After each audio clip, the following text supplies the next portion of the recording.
narabikoze uretse ko nigeze nandika wenda ibintu runaka kandi impamvu nabyo yatumye mbikora nayo irahari uretse ko ntari tayari kuba nayisharinga impamvu yatumye mbikora yego uretse ko nyuma ya hariya ntazongera kubikora uriyumva gute kubura umubyeyi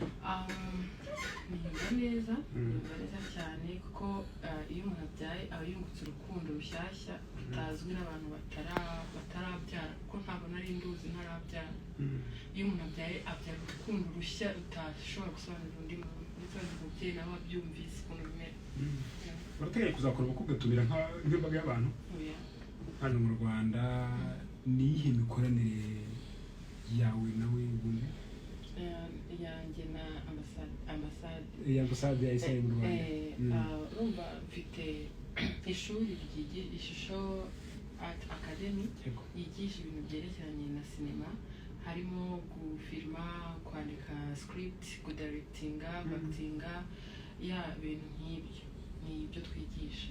so dufite abanyeshuri ntabwo ishuri riraguka cyane ngo ribe rinini nk'uko tubyifuza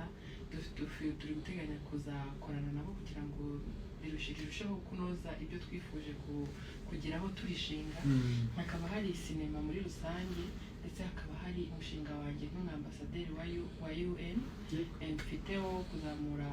cyangwa gufasha abana b'abakobwa babyeyi bakiri bato kongera kugaruka mu buzima busanzwe no kwiteza imbere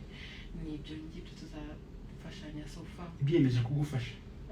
biyemeje kumfasha ikintu icyo ari cyo cyose gifitiye inyungu society mu buryo bw'amafaranga n'ubundi muri tekinike ntabwo nakubwira ngo mu buryo bw'amafaranga gusa ariko uburyo bushoboka bwose yego ariko ufite filime yawe wise good book bad cover banza tubwire igitekerezo cyo kwinjira muri filime ubwo cyaturutse mu by'ukuri muri sinema yego uburyo bimbwiremo gake cyane igitekerezo ntabwo cyari inzozi zanjye nta nubwo cyari n'igitekerezo cyanjye cyane